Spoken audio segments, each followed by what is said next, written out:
मनुष्य चाहे कितना भी प्रयास क्यों ना कर ले, कितना भी प्रयत्न क्यों ना कर ले, उसे अपने कर्मों का फल तो भोगना ही पड़ता है। चाहे मनुष्य कितना ही प्रयत्न कर ले, लेकिन वह कभी अपने कर्मों से बच नहीं सकता। जैसी करनी वैसी भरनी, यह वाक्य तो आपने सुना ही होगा। अर्थात जैसे आप कर्म करोगे वैसा ही आपको फल भी प्राप्त होगा। लेकिन मेरा एक प्रश्न है, क्या आप इस बात पर यकीन करते हैं कि जैसा आप कर्म करेंगे वैसा ही आपको फल भी मिलेगा?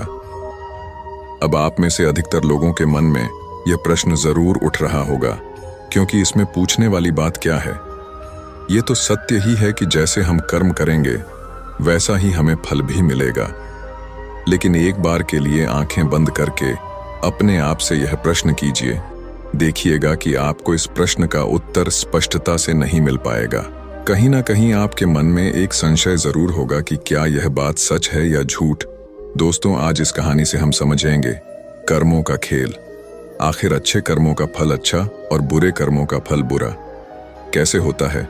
बहुत समय पहले की बात है। किसी गांव में एक बहुत ही ज्ञानी पंडित रहता था।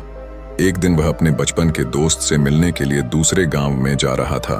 उसका वह दोस्त बचपन से ही गूंगा और एक पैर से अपाहिज था। उस पंडित के गांव से उसके दोस्त का घर काफी दूर था। वहां जाने के लिए बीच बीच में कई सारे छोटे छोटे गांव पड़ते थे। पंडित रास्ते में अपनी धुन में चला जा रहा था। चलते चलते उसकी मुलाकात एक व्यक्ति से होती है। रास्ते में उसे एक आदमी मिलता है जो ऐसा लगता था कि वह किसी का इंतजार कर रहा था, और वह भी पंडित के साथ चलने लगता है। उस आदमी को देखकर पंडित बहुत खुश हो जाता है। उसने सोचा, चलो अच्छा हुआ, साथ साथ चलने से उसका सफर आसानी से कट जाएगा।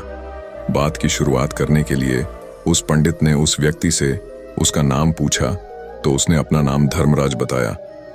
पंडित को यह नाम कुछ अजीब सा लगता है, लेकिन उसने नाम के विषय में कुछ और पूछना उचित नहीं समझा। दोनों धीरे धीरे साथ में चल रहे थे। तभी रास्ते में एक गांव आता है। गांव का प्रवेश द्वार आते ही धर्मराज ने पंडित से कहा, तुम आगे चलो, मुझे इस गांव में एक काम है, मैं तुमसे आगे मिलता हूं। पंडित ने कहा, ठीक है। वह आगे रास्ते में चल देता है। कुछ देर बाद उस गांव में खबर फैली कि एक व्यक्ति को सांड ने अपनी सींग में फंसाकर मार दिया है। जैसे ही सांड ने उस व्यक्ति को मारा, ठीक कुछ ही देर में धर्मराज पंडित के पास आ गया और फिर दोनों चलना शुरू कर देते हैं और चलते चलते एक दूसरे गांव के द्वार पर पहुंच जाते हैं। उस गांव के बाहर एक बड़ा और विशाल मंदिर बना हुआ था। वहां पर आराम करने की सुविधा काफी बढ़िया लग रही थी। पंडित के दोस्त का घर अभी वहां से बहुत दूर था और रात भी होने वाली थी। तो पंडित ने धर्मराज से कहा, रात होने वाली है, पूरे दिन चलते चलते थक भी चुके हैं और भूख भी लग रही है, तो यहाँ पर भोजन करके यहीं पर हम विश्राम कर लेते हैं, फिर सुबह के समय आराम से आगे की यात्रा जारी करेंगे। धर्मराज ने कहा, ठीक है, मुझे इस गांव में किसी को कुछ जरूरी सामान देने जाना है, तुम भोजन करके आराम करो, मैं बाद में आकर भोजन कर लूंगा। इतना कहकर वह वहां से चला जाता है। लेकिन उसके जाने के कुछ समय बाद, कुछ ही देर बाद धुआं उठता हुआ दिखाई देता है और देखते ही देखते पूरे गांव में आग लग जाती है। पंडित ने हैरानी से सोचा कि यह धर्मराज जहां भी जाता है वहां कोई ना कोई अनहोनी जरूर हो जाती है, कुछ तो गड़बड़ है इस व्यक्ति में।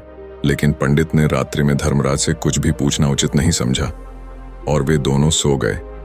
सुबह होते ही दोनों फिर से अपनी यात्रा शुरू कर देते हैं। कुछ देर चलने के बाद रास्ते में फिर से एक गांव आता है।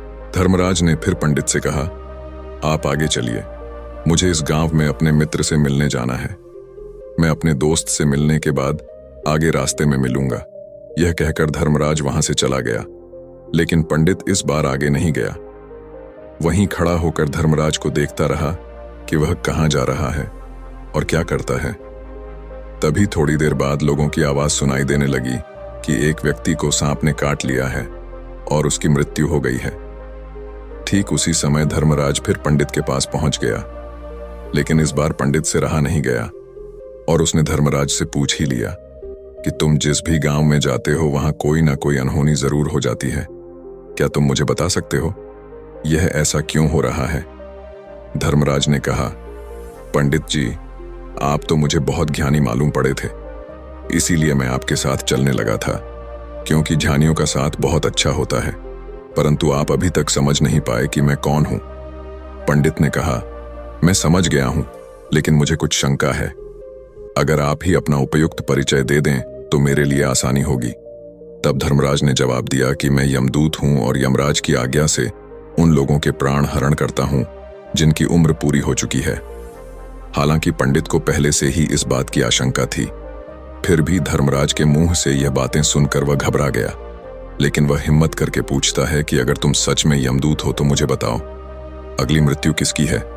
धर्मराज ने जवाब दिया, अगली मृत्यु तुम्हारे उसी मित्र की है जिससे तुम मिलने जा रहे हो, और उसकी मृत्यु का कारण भी तुम ही बनोगे।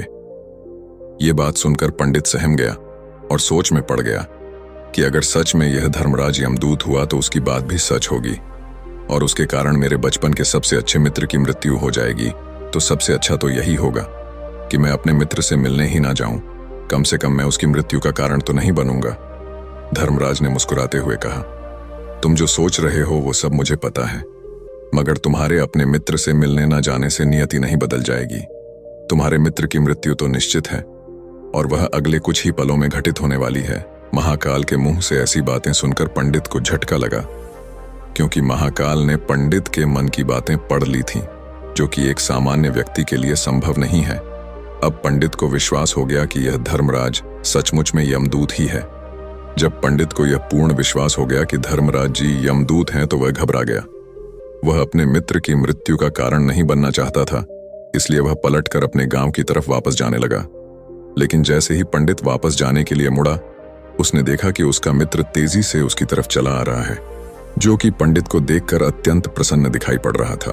अपने मित्र के आने की गति को देखकर पंडित को ऐसा लगा कि जैसे उसका मित्र काफी देर से उसका ही पीछा कर रहा है, लेकिन वह बचपन से ही गूंगा था और एक पैर से लंगड़ा भी था। इसीलिए ना तो वह पंडित को आवाज देकर रोक पाया था और ना ही उस तक पहुंच पा रहा था। लेकिन जैसे ही वह पंडित के पास पहुंचा, अचानक ही जमीन पर गिर पड़ी और तुरंत ही उसकी मृत्यु हो गई। पंडित हक्का बक्का होकर धर्मराज की ओर देखने लगा, जैसे कि वह पूछना चाह रहा हो कि आखिर क्या हुआ। धर्मराज पंडित के मन में उठ रहे प्रश्नों को समझ गया और बोला, तुम्हारे मित्र ने पिछले गांव में ही तुम्हें देख लिया था और वे वहीं से ही तुम्हारा पीछा कर रहा था, लेकिन गूंगा और लंगड़ा होने की वजह से वह तुम तक नहीं पहुंच पाया।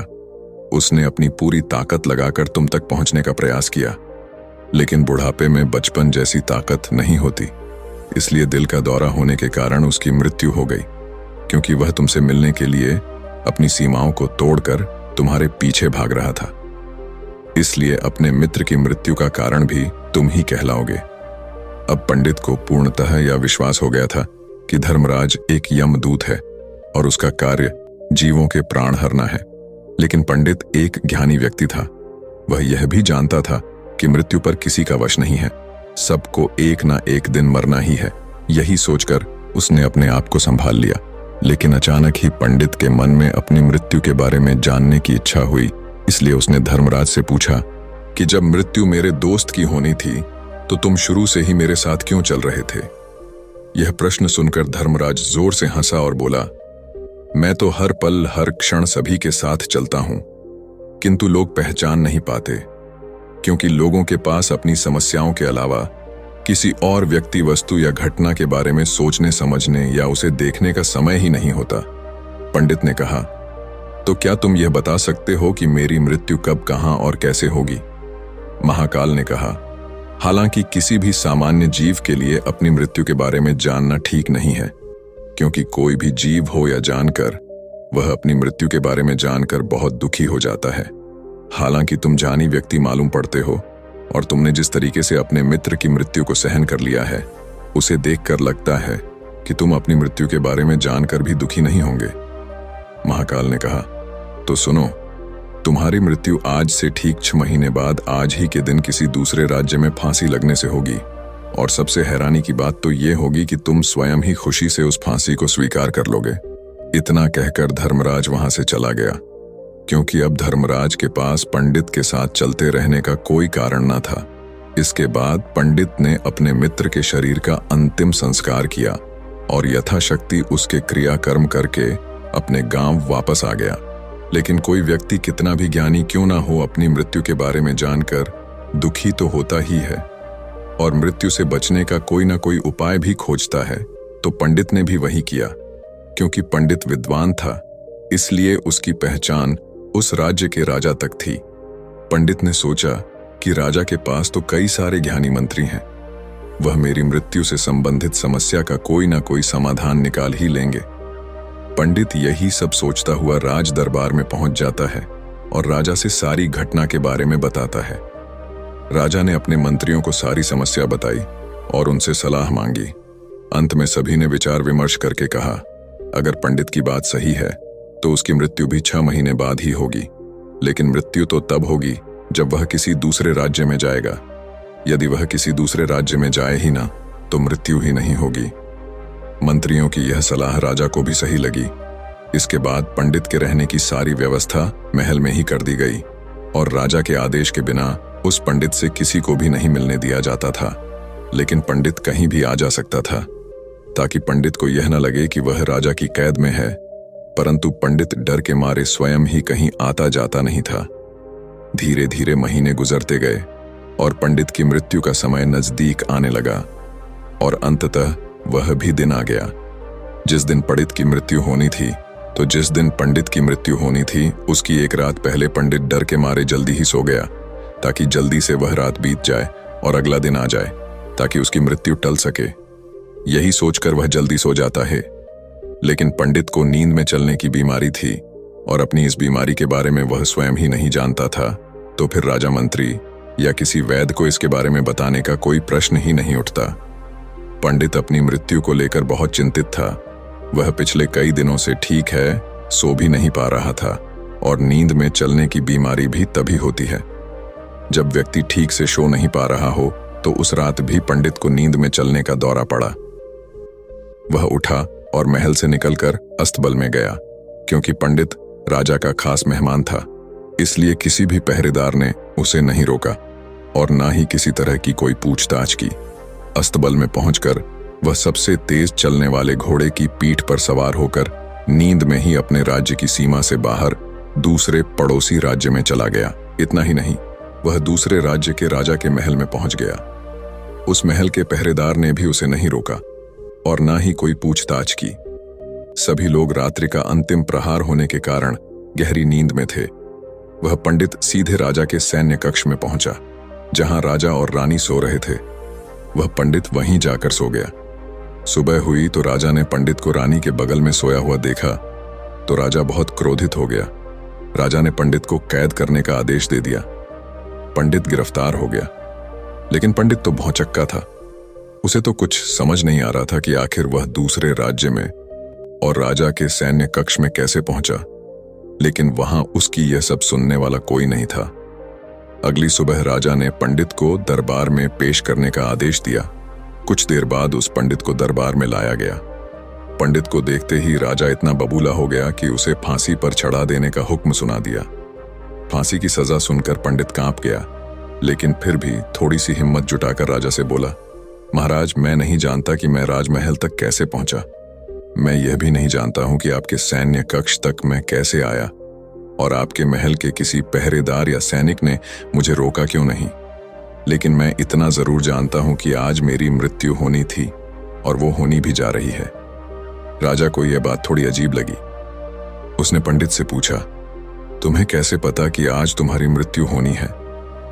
राजा के इस प्रश्न के जवाब में पंडित ने पिछले 6 महीने का सारा वाक्य राजा को सुना दिया और बोला, महाराज, मेरा क्या किसी भी सामान्य व्यक्ति में इतना साहस नहीं कि वह राजा के सैन्य कक्ष में राजा की उपस्थिति में रानी के साथ सो जाए। राजा को पंडित की बात में थोड़ा तर्क दिखाई पड़ा, परंतु उसने सोचा कि यह मृत्यु से बचने के लिए धर्मराज और उसके द्वारा अपनी मृत्यु की भविष्यवाणी की कहानी बना रहा है। इसलिए राजा ने पंडित से कहा, यदि तुम्हारी बात सत्य है और आज यह तुम्हारी मृत्यु का दिन है जैसा कि यमदूत धर्मराज ने तुमसे कहा था, तो आज तुम्हारी मृत्यु का कारण मैं नहीं बनूंगा। लेकिन यदि तुम्हारी बात झूठी निकली तो निश्चित ही आज तुम्हारी मृत्यु का दिन होगा ना, क्योंकि जिस राज्य से पंडित आया था उस राज्य का राजा इस राजा का मित्र था। इसलिए इस राजा ने तुरंत अपने 2 सैनिकों को पड़ोसी राजा के पास भेजकर पंडित की बात की सत्यता का प्रमाण मांगा भेजा। भेजे गए सैनिक शाम तक लौटे और उन्होंने राजा को बताया कि महाराज, पंडित जो कुछ भी कह रहा है वह सब सत्य है। पड़ोसी राज्य के राजा ने पिछले 6 महीने से पंडित के रहने की सारी व्यवस्था अपने ही महल में कर रखी थी। पंडित राजा का खास मेहमान था। कल शाम राजा आखिरी बार पंडित से उसके कक्ष में मिले थे और उसके बाद यह इस राज्य में कैसे पहुंच गया इसकी जानकारी किसी को भी नहीं है।